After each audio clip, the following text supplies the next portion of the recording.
Well, I'm Dr. Sanjay Machanda, and I'm at present the chairman of the Department of Sleep Medicine at Sir Gangaram Hospital, New Delhi.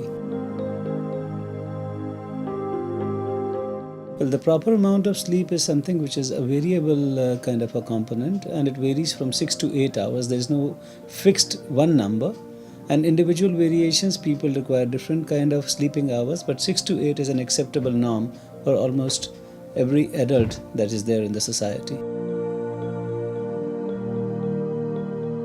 Well, they are very silent and there are markers which we can see. Number one is, of course, the most important one is that if we are having a non-refreshing kind of a sleep, it indicates that we did not have a good night's sleep. Now, the major things that can be a part of this system is night symptoms and the day symptoms. If we are having snoring, if we are having dryness of mouth, if we are having drooling of saliva during sleep, if we have to get up for urination in the night, if we have heartburns or acidity during sleep, when we get up, and on top of it, when we get up, we are non-refreshed, we feel sleepy and groggy during the day, and you start becoming irritable, your memory lapses start occurring, and you are not able to recall things, basically small snippets of memory losses, not exactly loss of memory, it is something like forgetfulness more appropriately. So these are the symptoms which tell us that, okay, our night sleep was not good, so the symptoms are that we are not sleeping well enough, even though actually we might be sleeping the total number of hours which are correct. Well, sleep apnea, as the terminology itself says, apnea means cessation of breathing or stoppage of breath. And when it occurs during sleep, so it becomes sleep apnea.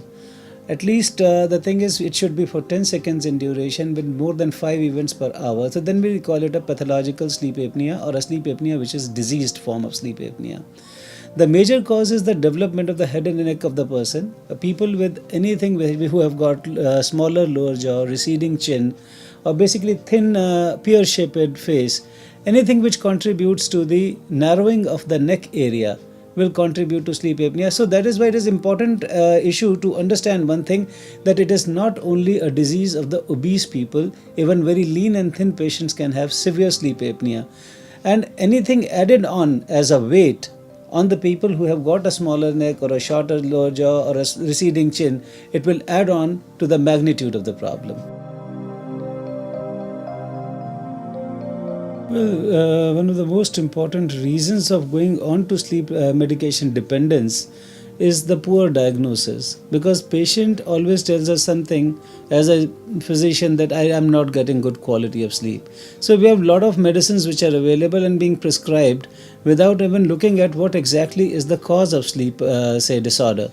So the most important thing is a correct diagnosis, because there are more than 80 sleep disorders that are there. And if we are able to pinpoint, then we can use the minimal of the medication, that is a fraction of the medication that actually is being given to the patient. Plus, people should have healthy lifestyle activities. Today we are a world which is 24 hours a day world. Because of artificial light, we are always awake, and we can always be awake with late night parties and the changes in the lifestyle and today call center works and everything put together. We are a sleep deprived society. So the thing is, as far as dependence is concerned, first is correcting the kind of a lifestyle of the patients, and then thereafter, if at all there is an actual sleep disorder, we should correctly diagnose it so that we can treat with the minimal of the medication, and that will lead to less of the dependence of the medication.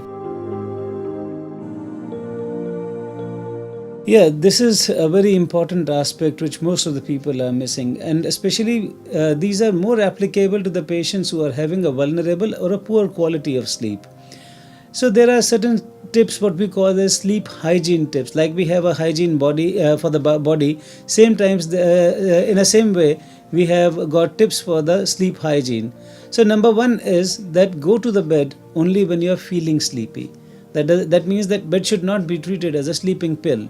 Second is your cycles should be almost of the same kind. So wake up time should always be common, so that you do not go into the delayed phase on the next day or the subsequent day. So erratic hours of sleeping basically should be avoided. Third is that if you are having insomnia or a condition where you are a poor sleeper, you should remove the the clock from your room, so that you do not keep on seeing the clock all the time. There should not be any major exertive activity after 6 p.m. There should not be any major kind of intake of tea or coffee after 6:30 or 7 if you are having poor quality of sleep or if you are not able to sleep. Plus, the thing is, a warm shower at the bedtime will always be a welcome thing. It loosens and your muscles and it gives you a more restful sleep.